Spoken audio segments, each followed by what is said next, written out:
have to really escalate the noise we make so that we'll be heard.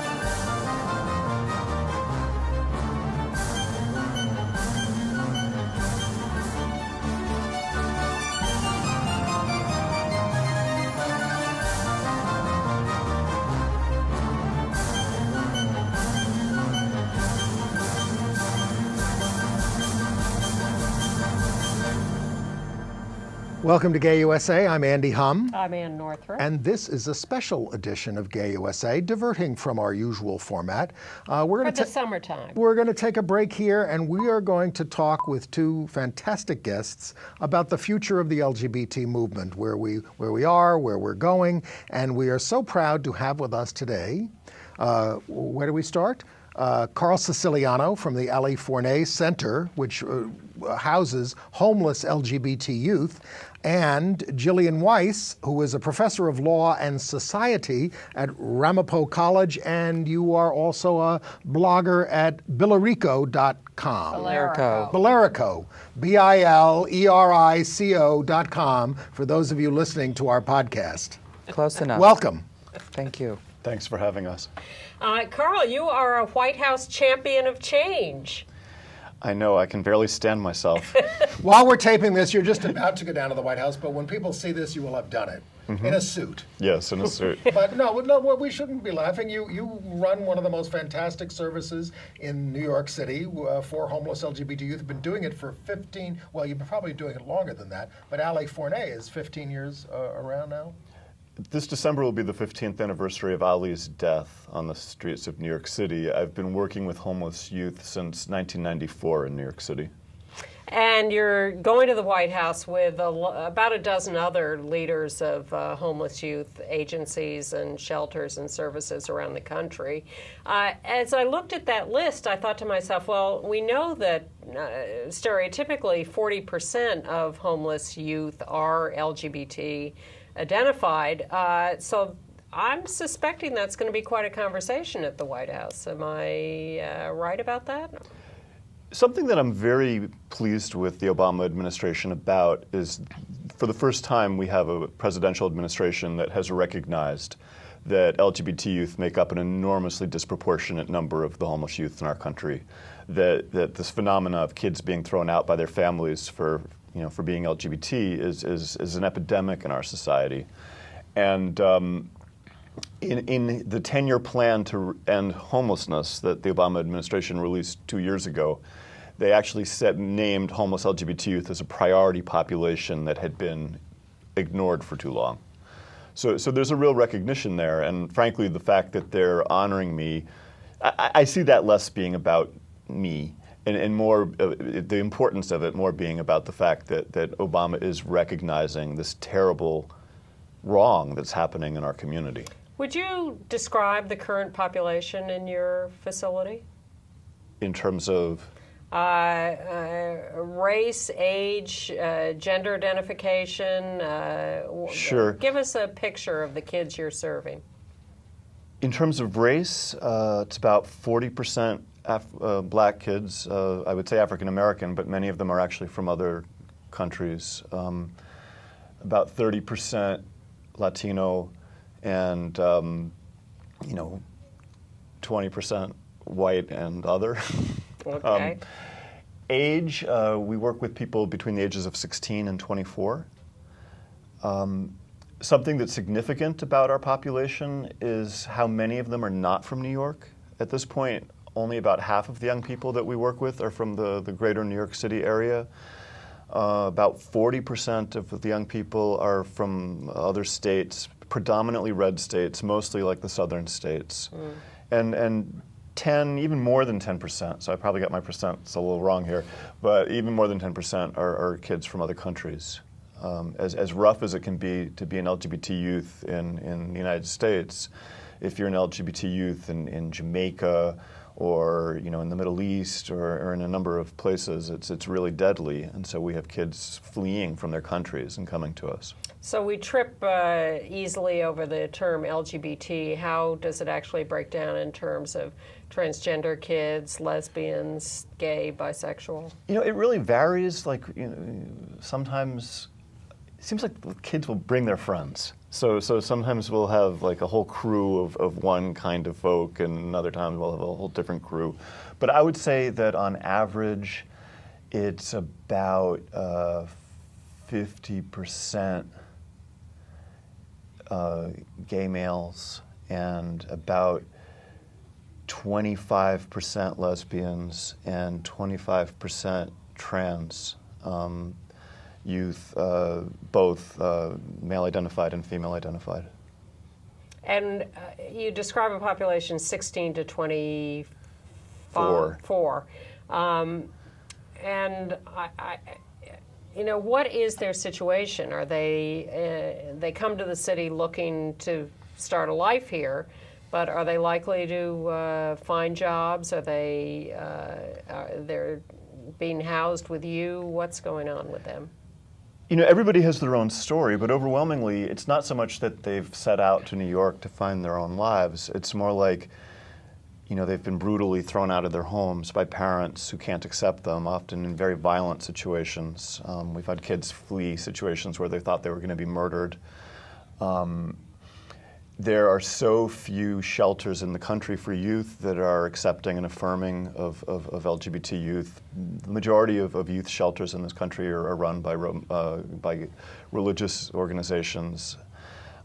We have kids who've come to us who were forced to go to religion classes in their shelters and told that they were like possessed by demons by the religion teachers.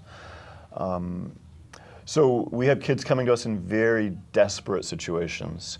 And then in New York, there are approximately 350 youth shelter beds for a population of 3,800 homeless youth. So it's desperate when they get here. There's just very little willingness to provide shelter to these young people. The way the shelter system works in New York, there are legal mandates. If the city is legally mandated to provide shelter to adults, and the city is legally mandated to provide foster care to youth who are unaccompanied and being neglected or abused. But this population of young people between the ages of 16 and 24 don't really fit into either of those systems, and there's currently no legal mandate that forces the city to recognize that. And so, when they don't have to spend money, they don't spend money. And so a lot of the young people are forced to prostitute. The Department of Justice actually released a study that found that within 48 hours, 1 out of 3 homeless youth who can't access a shelter bed will turn to prostitution. And HIV and AIDS is an enormous issue because so many of the young people are prostituting themselves to survive and can't get beds.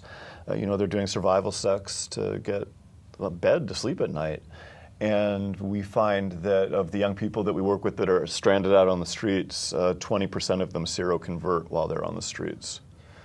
Well, you've been answering some of the questions that I've had in my mind while I was listening to you, and I want to bring Jillian into this.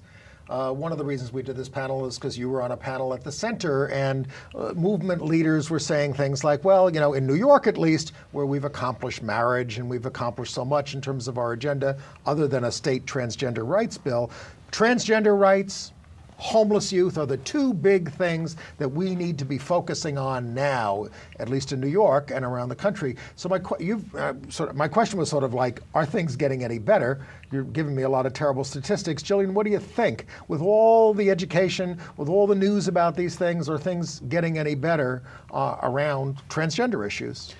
Well, I think things are getting better. I don't know that they're getting better quickly or quickly enough. And I think that the issues of transgender people and the issues of homeless LGBT youth are related.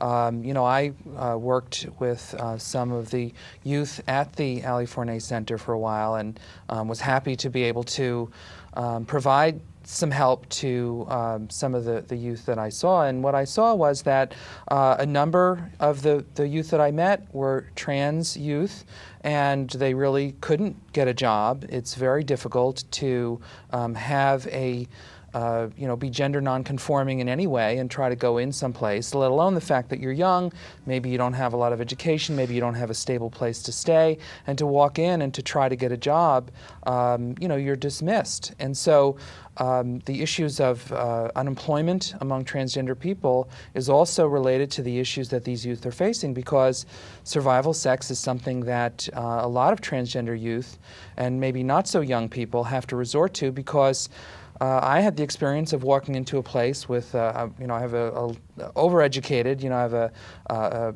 PhD and a law degree and, background, and I couldn't get a job as a transgender person when I first came out. I was lucky to get a job as a secretary, but most of the people who really need that kind of assistance through the usual employment system cannot get it. And so we're seeing people out on the street. We're seeing people living in homeless shelters. I constantly get calls, one or two a week, several a month, from people saying, I can't get a job. Can you help me in terms of, the justice system to try to get some justice for all of the places I've been turned down? And you do It's very discriminate. difficult. You do discrimination law, but stay on your own story though, because I want to hear the end of it. Because I know you're a professor of law and society at Ramapo College now. How did you make that progress, and what was your breakthrough?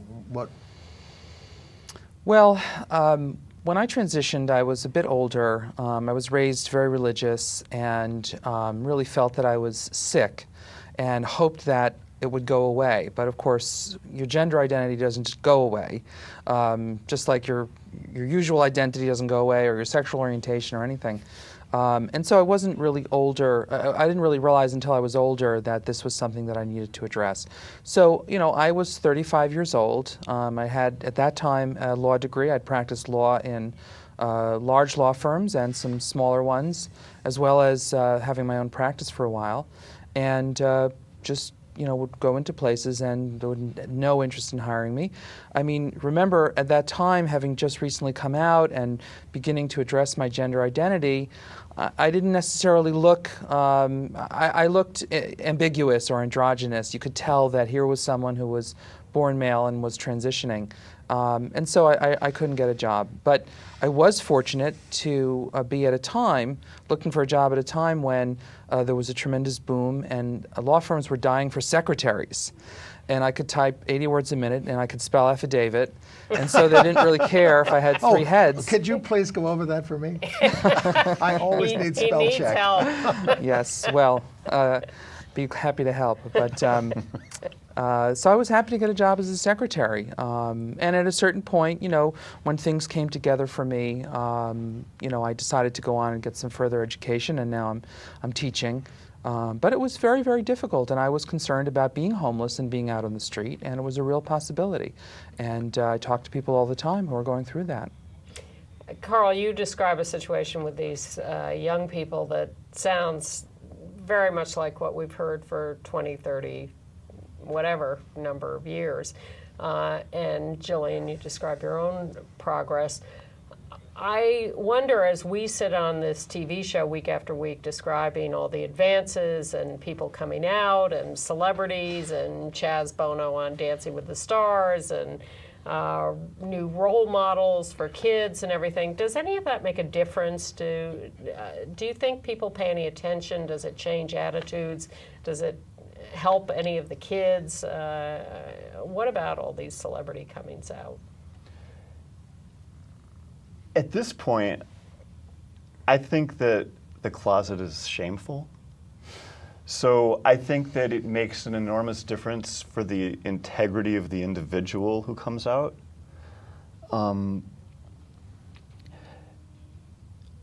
I don't know that I feel that it tremendously impacts the young people that I work with so much.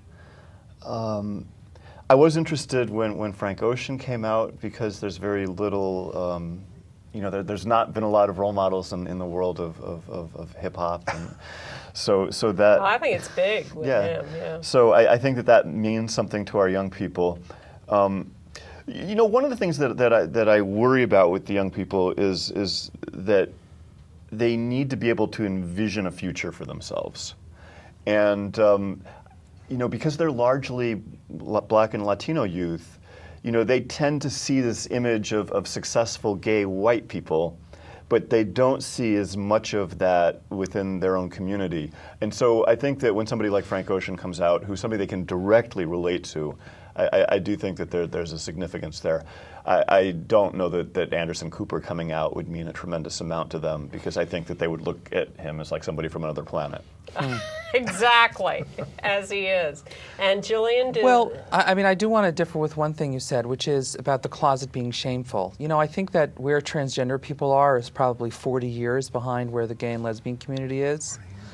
And well, a lot of transgender people do not want to be identified, and the whole goal is to the issue of fit shame in. is there, and I personally don't fault anyone who's transgender who prefers to live a life in which they don't necessarily advertise that. I mean, I choose to be out about who I am, but I've been very fortunate in being able to do that. Other people, if they came out, they would lose their jobs, their friends, their family, and their homes. Well, the same thing has, of course, happened in the AIDS movement.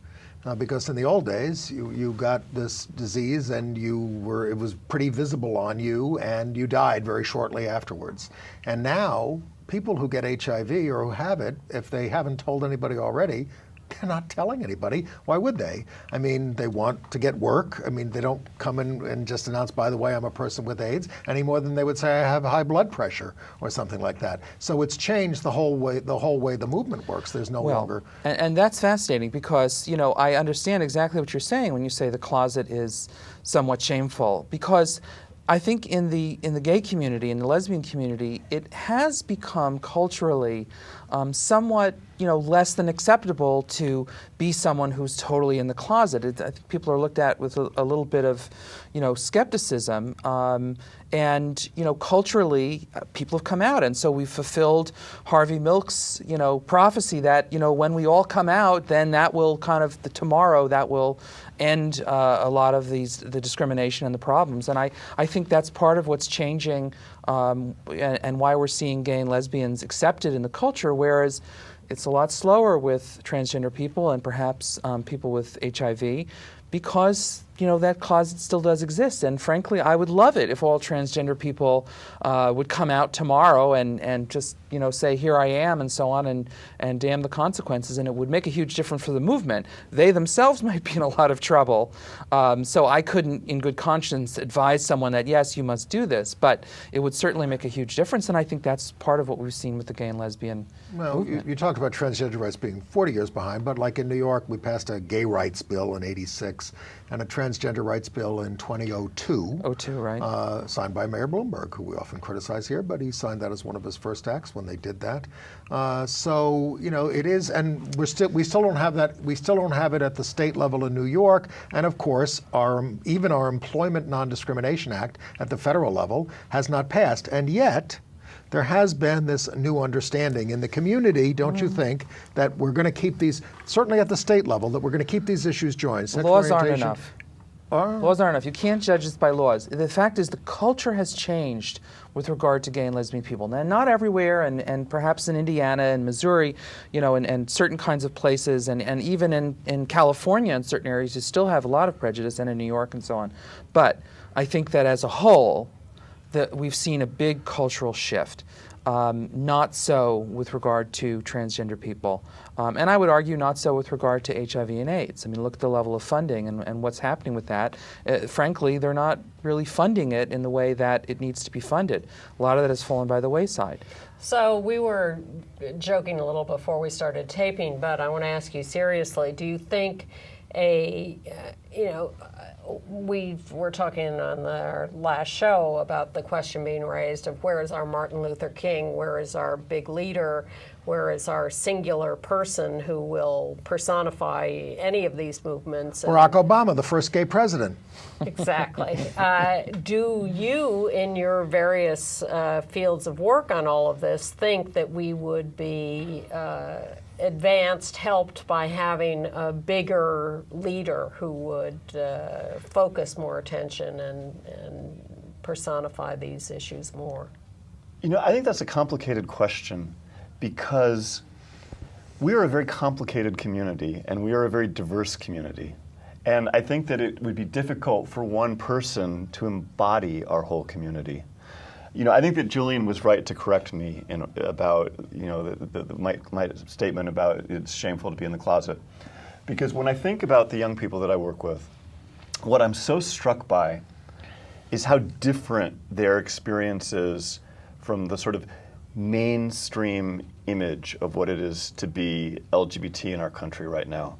I think that when you are poor, I think that when you are of color, I think that when you're transgender, the challenges that you face coming out and being open and just trying to survive are so dramatically different than the challenges that Anderson Cooper faces. Or Ellen DeGeneres. Or Ellen DeGeneres, or me. And it's interesting for me to ponder, how could one person personify Anderson Cooper and a homeless transgender kid without a bed who's forced to prostitute themselves and becomes infected with AIDS? That's what I'm really struck by right now in our movement, is how divergent the experiences are, how there's a segment of our population that is really able to find acceptance and find equality, and there are a lot of other people, mainly a lot of the people that I work with, where it's still like 1969. But I think you could make that case in any community. Certainly there's Barack Obama, who is the President of the United States, and there are still a lot of impoverished communities of color and people out of work and people in violent situations or whatever. Women, there are a lot of women doing well in the workforce or wherever, or Hillary Clinton is Secretary of State, but there's still a lot of women who are living in poverty or subject to domestic violence or whatever. In any community you see this range. Well, I was just going to say, Barack Obama cannot be compared to Martin Luther King.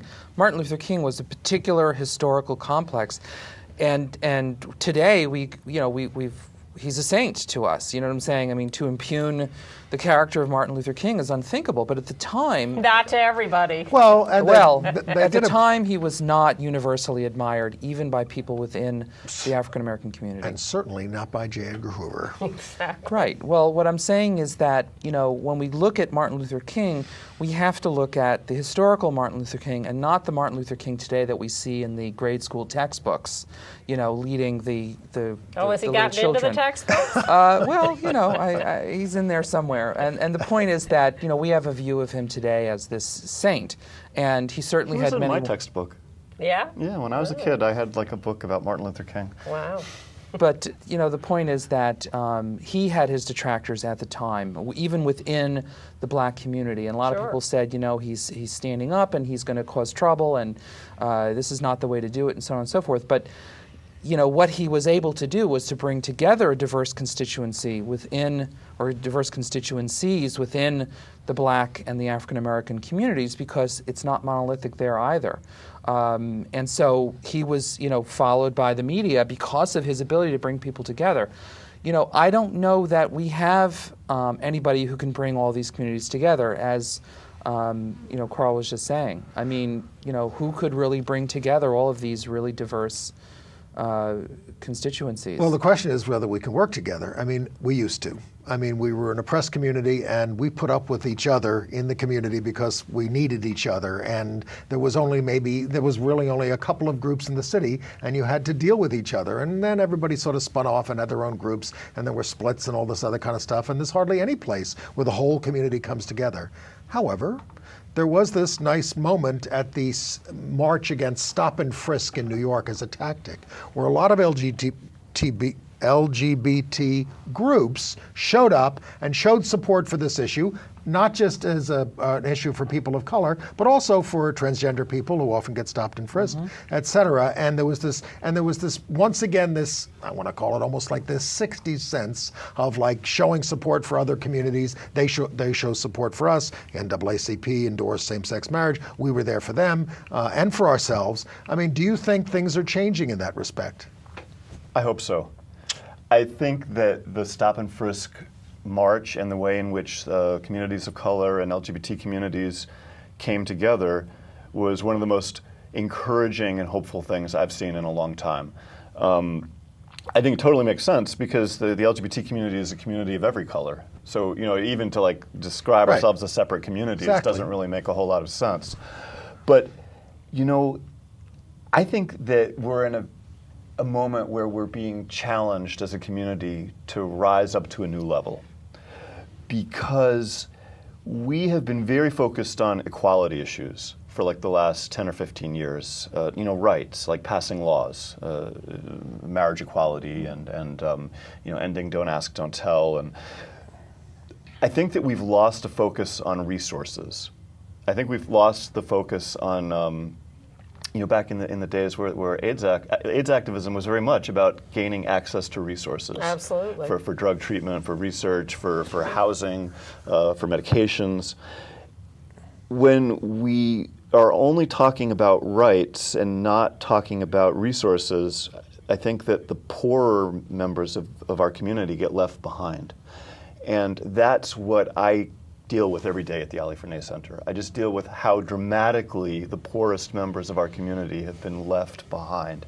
And so anything where the LGBT community and communities of color come together, anytime we come together and fight for joint issues, I think that it can only elevate us into a place of greater equality as a community.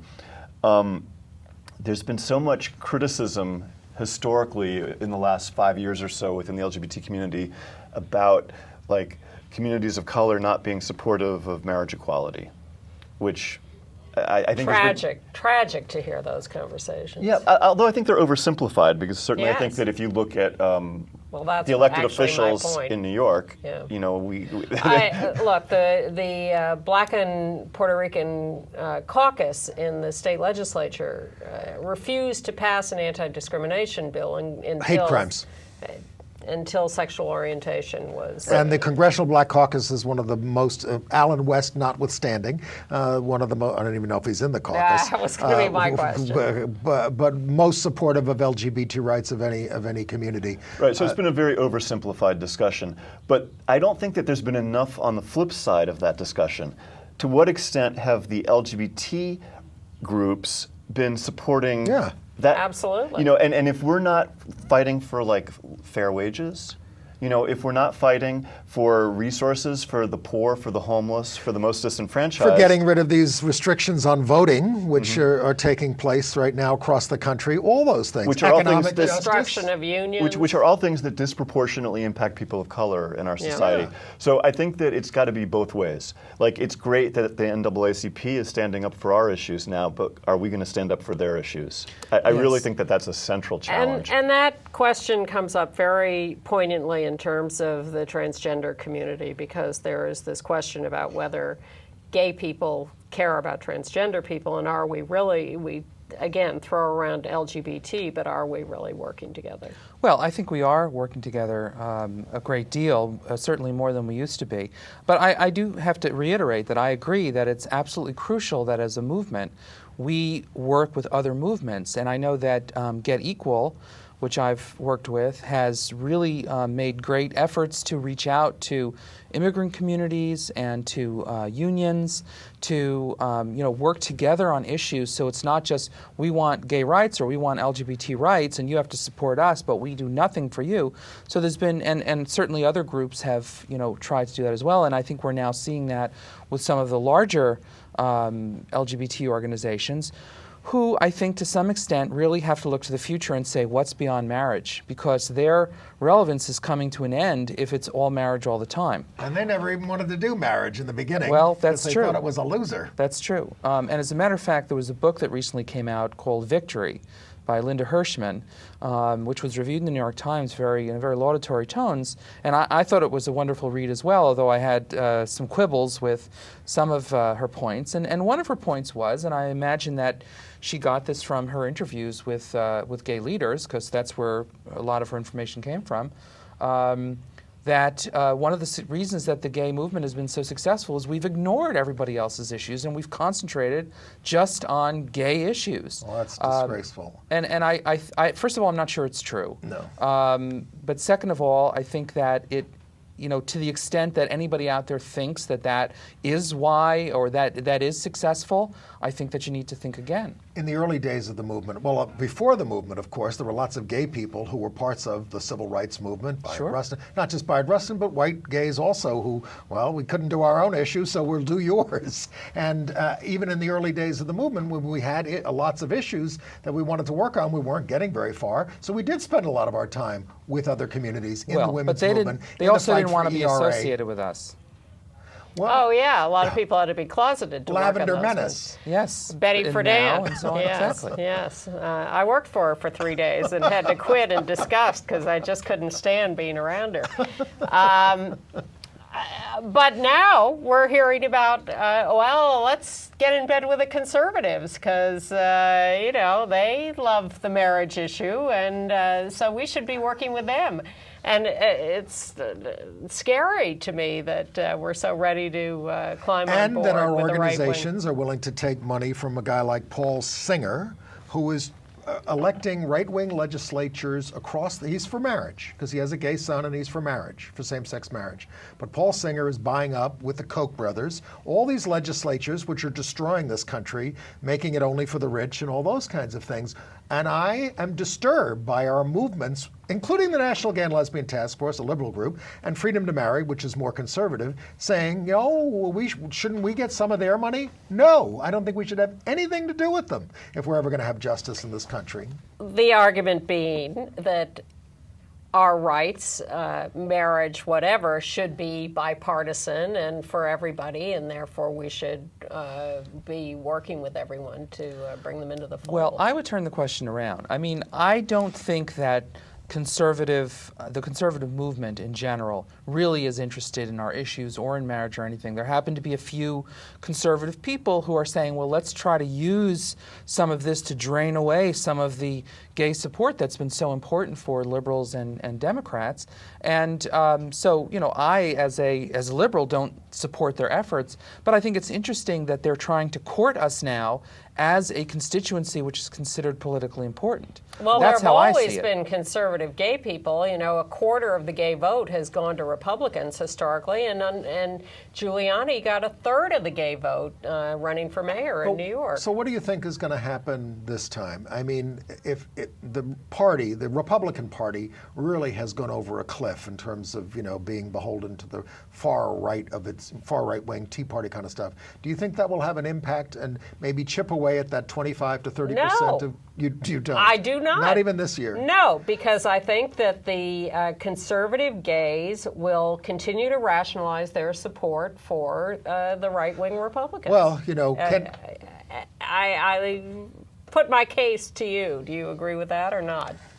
Andy is forever optimistic. Ken Sherrill has pointed out, he's a political scientist, gay guy, has pointed out that homosexuality, and I think it probably includes transgender as well, is the biggest predictor that you will change your political affiliation from that of your childhood that you grew up with, basically, of anything. That's interesting. That makes Yeah. people change, essentially.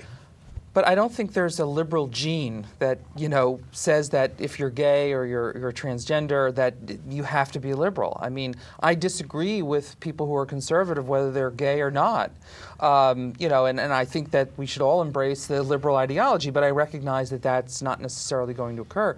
I mean, I don't think that it's unusual that there would be gay conservative people, even though it's against their own interests from my point of view. To them, it's not against their interests, and they feel like, well, the conservatives just don't understand, and they will come to understand. But I personally don't embrace conservatism or want other people to embrace that. I think it's a negative influence on our country. But to the extent that there are gay people out there or transgender people out there who are conservative, I let them have their politics, but as a gay or a transgender person, I feel solidarity with them, even though I disagree with their politics.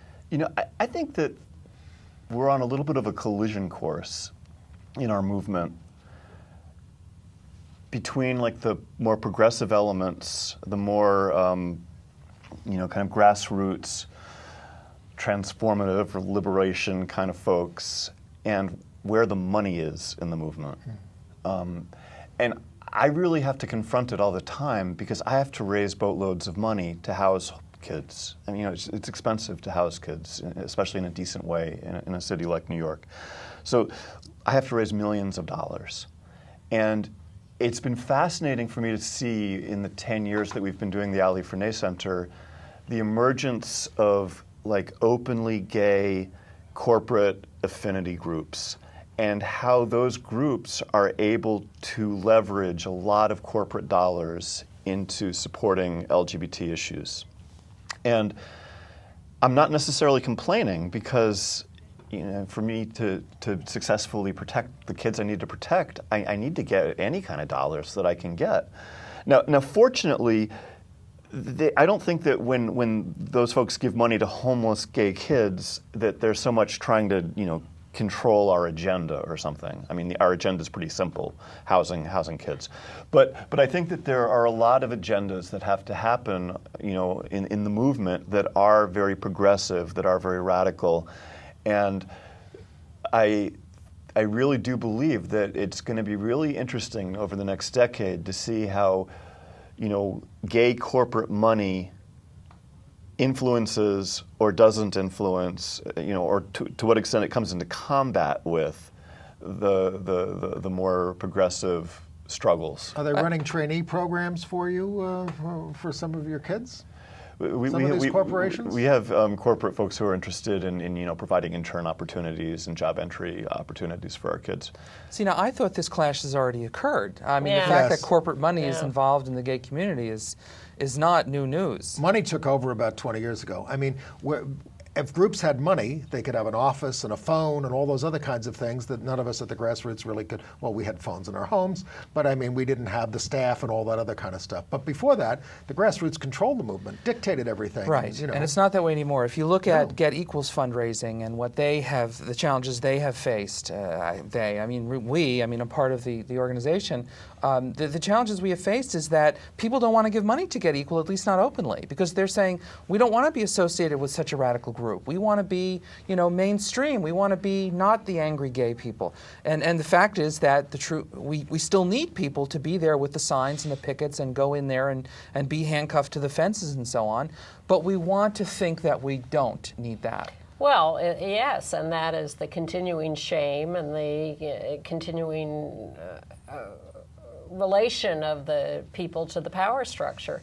We had some complaints a couple of weeks ago when Anderson Cooper came out. We talked about his rationalizations for his closetedness and how we didn't really buy into his thing about I had a right to privacy and I was going into war zones and we challenged that, and we got a lot of pushback from a few viewers who said, how dare you go after him? And all I could think was, these are the same people who are supporting tax breaks for the rich because they think, someday I'll win the lottery. But look, this has always been an issue and a division in the movement. If you look back at early, the Mattachine Society, all these, you had people who were saying, no, we have to be as normal and as mainstream as possible, and other people saying, no, we have to be radical and be ourselves and radical expressivity and so on. And that's always been a tension, and here it is again. Well, since you represent two of the biggest unfinished businesses in this community, homeless youth and transgender rights,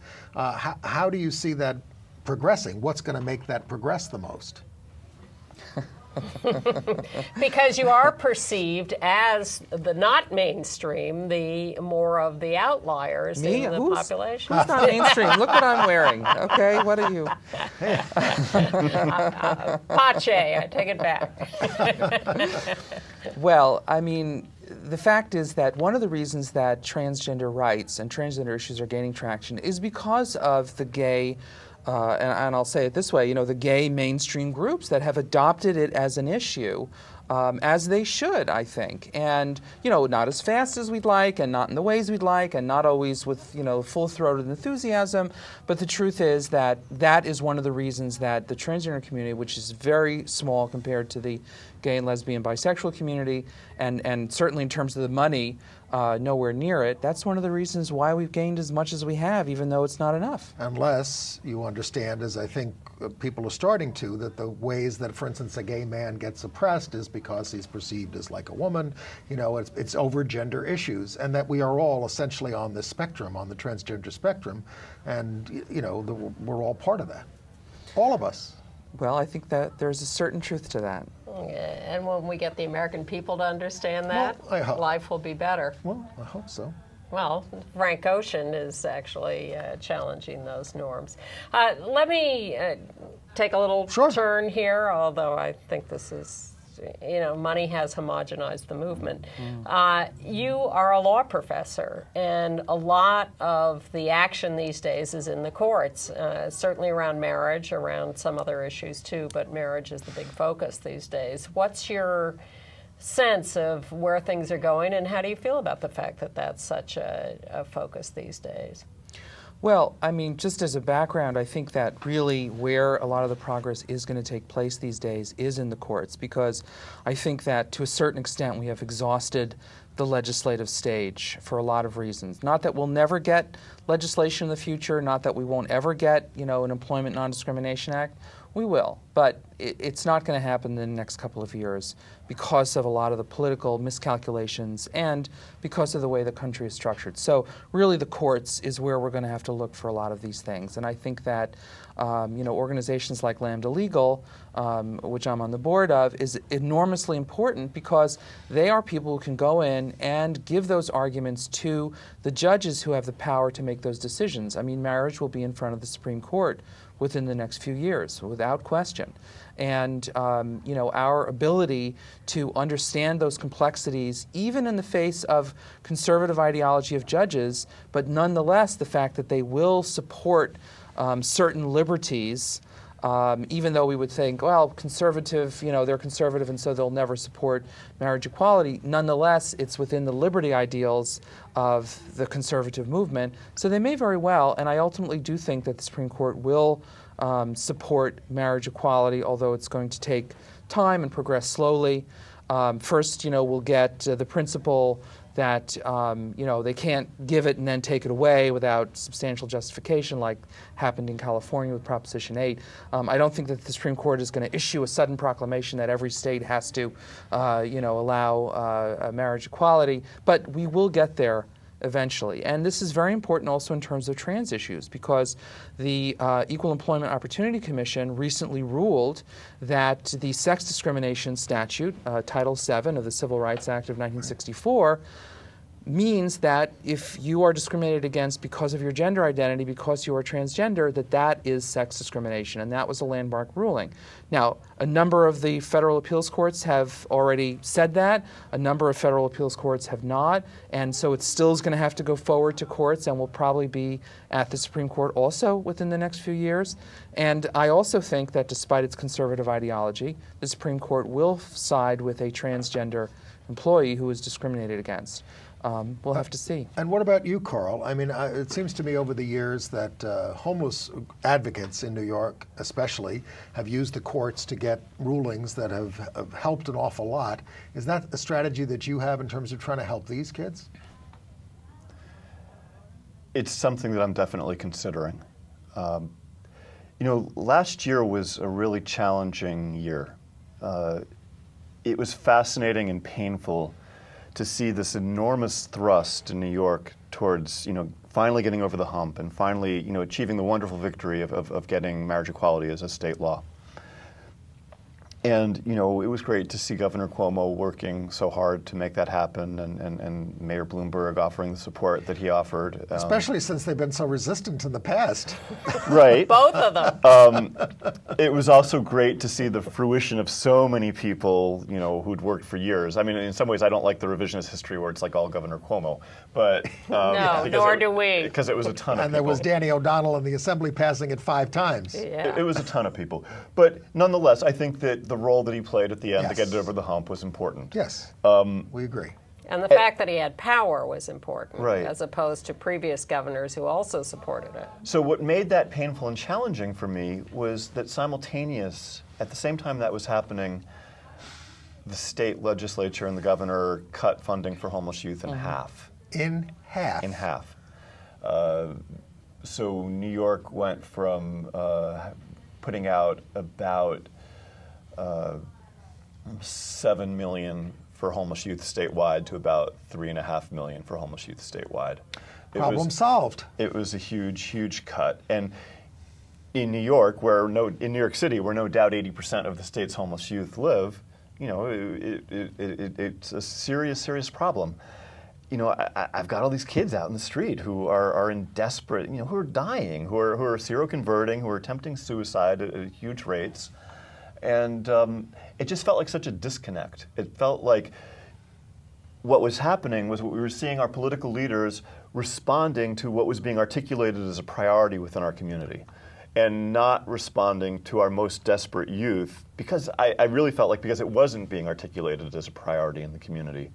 So, you know, I spent a lot of time being angry and upset about it, and then I thought, you know, I got to look at how the folks got marriage and think about how do we leverage some of that for the youth. So I worked with other folks to create something called the Campaign for Youth Shelter, which is pushing for the city and the state to commit to a plan to provide a bed for every homeless youth. We're asking that they commit to 100 additional beds a year until such time as there are no longer waiting lists at the youth shelters. And what I did in putting that together was, you know, I reached out to the Empire State Pride Agenda. You know, I reached out to folks like Kathy Marino-Thomas. I reached out to Queer Rising. I wanted the whole spectrum of folks that had been so effective in dealing with marriage and saying to them, you know, look at this. Look at how these are like the most disenfranchised, the most hurt members of our community and how they're being ignored by our political leaders. It's really a reflection on us that we're not standing up for them and protecting them. So that's been an encouraging development to have those, everybody agreed to work with us. We haven't been super successful yet in terms of getting the resources, but I feel like you're never going to get the resources if you're not demanding them. And I do feel like we've helped to create a dynamic in the LGBT community that didn't exist before, where, you know, you've got groups like the Empire State Pride Agenda actually lobbying and sending out letters to all of their email people, whatever, you know, demanding that there be resources for these kids. So that's something that's, I think, hopeful that we've been able to do that. And I do hope that on a national level, people look at what we're trying to do in New York. Because as bad as it is for homeless LGBT youth in New York, it's even worse everywhere else. I mean, there are more, like they're almost nothing. There's almost nothing here, but there's at least something. You know, in the most cities in this country, there are no dedicated resources for homeless LGBT youth. And they make up like 40% of the population, and they're just being really hurt and traumatized in the shelter system as it currently exists. What's your analysis of why this happens? You know, you are someone who is devoting your time to working on this. Most people, I think, wish this would disappear as an issue. You know, I don't know if they just think it's so overwhelming that they can't deal with it, or there's going to be no end to it, or, you know, it's a sort of survival of the fittest, or they're too afraid of their own lives to engage with this. What's your sense of this? That's a complicated question. You know, I think that there's like all kinds of levels of why we as a community have failed to respond to this phenomenon of so many LGBT youth being thrown out of their homes and not being loved by their families. Which I truly believe is one of the core oppressions that we as a community face. That so often we are not loved and accepted and supported by our families. So I think race is a huge issue. I think that the majority of these kids are kids of color, and so the white folks don't tend to see it as their issue. I think that because trans youth are disproportionately homeless, you know, and suffer the most when they're on the streets and have the hardest time getting off the streets. You know, I think that creates like a division.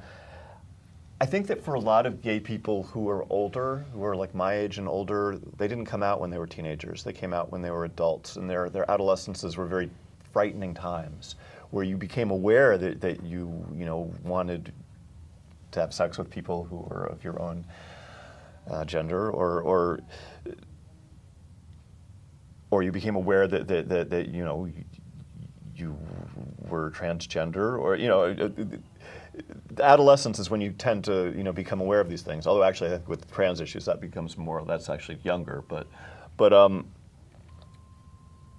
I think that what these kids go through, being so badly rejected and being cast out into the streets, sort of like it embodies everything that we were afraid of. So I think that there's a psychological fear of looking at it.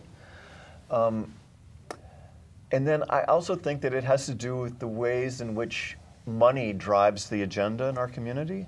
I think that the more affluent people who sit on the boards of the big gay organizations that kind of drive our advocacy agendas, homelessness, poverty doesn't resonate with them.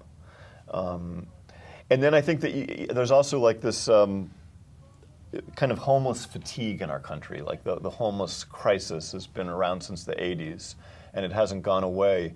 And I think that people kind of put it into this kind of poverty box and don't think of it as like an LGBT issue. They think of it as a poverty issue. Do you think it's getting worse? You talked about the fact that, yes, when we were growing up, we could go through kind of a stage of denial and we could deal with ourselves within ourselves, even though we might have been teased in school and things like that. Now there's so much more consciousness of gay stuff. Young people realize what they are when they're 12 or younger. We've got transgender kids on television at 5 years old, so, and they're coming out into hostile environments. So oftentimes families, very religious families sometimes too, which were very hostile to them. Does that mean it's gotten worse in some ways for these kids? I'm haunted by the sense that these kids pay for our progress. It was really striking for me in the summer of 2011, simultaneous to New York State passing gay marriage, our waiting list went from 140 kids a night to 200 kids a night. That's like worse. Really fast. And I think that when we as a community make great strides forward, it's not in a context of just acceptance. It's like it's a fight.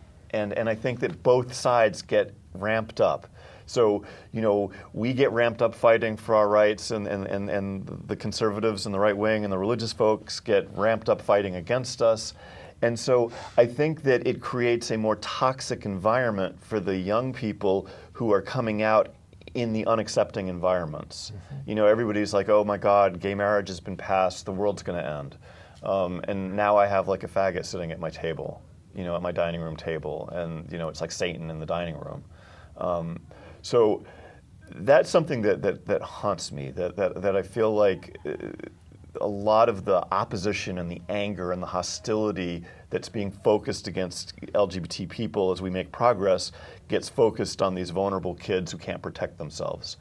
And it disturbs me and saddens me that hasn't been made more of a priority for our community to protect them. Although we are doing our best to stop bullying in the schools, to ramp up those programs and to educate people more in the schools, et cetera, at younger and younger ages. Right. But that doesn't change what a lot of their parents think about this. It was fascinating because in 2010, in the fall, that was when Tyler Clementi happened and that whole spate of suicides that got so much attention happened. And there was so much more awareness coming out of that, of the plight of LGBT youth, than there had ever been before, that I'd ever seen before. And so that November, when Mayor Bloomberg proposed cutting funding for the homeless youth drop-in centers in half, I thought to myself, oh my God, there's going to be this like outcry in the media. Like, it's going to be like, how dare he propose hurting these kids when there's so much consciousness of the fact that they're at such risk. And it was like nothing. I had like a rally on the steps of City Hall where I had like 100 youth advocates and politicians. We were all sleeping, like we were all like laying out on the steps to show what would happen to these kids if they weren't protected and didn't have drop-in centers they could go to. We couldn't even get the press to walk out of the press mobile homes that they have in front of the City Hall. Don't feel discriminated against. It's a very important issue, but I remember there were 300 right-wingers on the steps of City Hall speaking against same-sex marriage once, And I was the only reporter who showed up. And they were very happy to see me. And they said, you wrote a very fair story. Interesting. But when Bloomberg, proposed that, when Cuomo, cut the funding in half, I expected that because of the heightened consciousness in the community around bullying and suicide, that there would be more of an outcry. It's going to take more than a press conference. Clearly, you're going to have Anderson Cooper there next time. Well, you have to recognize that activism is not a function of altruism. It's a function of self-interest. Yes. It's no accident that I'm a transgender activist, okay? Because I am transgender. You'll notice that I'm not, out there working on, some other causes. The fact is that this is something I feel keenly about and that I hope that I can make a difference in because I'm interested in on a selfish level, not, completely selfish, like, oh, just me, but it's not a totally selfless or egoless endeavor. And I think this is part of the reason why we're seeing marriage take over the activism field, because I think that's something that a lot of people who are middle class, who have the leisure to go out and devote themselves to a cause, who have extra money to give to a cause, are saying, well, hey, why can't I get married? And why shouldn't I, this person that I love, and why shouldn't my kids have two, married parents and so on and so forth? But when you're talking about, homeless kids, what money do they have? Who's really worried about, well, I'm going to be homeless? Are middle class and upper class gay people worried that they're going to be homeless? No. So how are we going to turn this around? You have to get the kids chaining themselves to the well, White House fence. You have to recognize that you can't simply depend on people's altruism. And I mean, as you were saying, and I think very rightly, like, why aren't people there saying, I mean, how horrible is this? This is our next generation. Because that's not why people give, and it's not why they do. And we have to tap into that in order to get them to give and to do. Why I think aren't that's exactly right. Right. Why aren't students rioting in the streets the way they are in Britain over tuition rises and things which they've been saddled with? They're saddled with these tremendous debts and things like that. Even in self-interest, where is that movement in this country? Well, some populations have been beaten down, and I have always said that ACT UP was so activist and so successful because it was gay white men who thought they had privilege and were shocked to find out they didn't and had enough self-esteem to get angry about it. They were empowered, and they Yes. went out and did something about it. And many of these communities that are oppressed, and they do not have the same sense of entitlement and If power. you think no one's going to listen to you and that people are going to kick dirt in your face if you speak up, you're not going to speak up. And I'll tell you something, a lot of people I know, and I myself have had the situation where I've spoken up and people said, sit down and shut up or you're going to be in a tremendous amount of trouble, whether physically or whatever it is. What is the whole stop and frisk program about? It's about keeping people under control and discouraging them. Criminalizing them. Exactly. Yeah. Well, Wow. on that note, we How uplifting. we have to wrap this up in our last 30 seconds. We're really grateful that you, Jillian Weiss, law professor, Ramapo College and transgender activist and board member of Get Equal and Lambda Legal Defense, and Carl Siciliano, executive director of the Ali Fournet Center, And champion of change. on your way to the White House as we tape this, have come in to join us and discuss these issues. This is really fascinating to hear from both of you, and please come back and we'll continue this conversation. Thanks Thank for you. being Thank with you. us. And send us a press release every time something's going on. And tell we'll them talk it. about it. And we will see all of you next week. Thank you very much for joining us, and help people across the board. Read about these issues.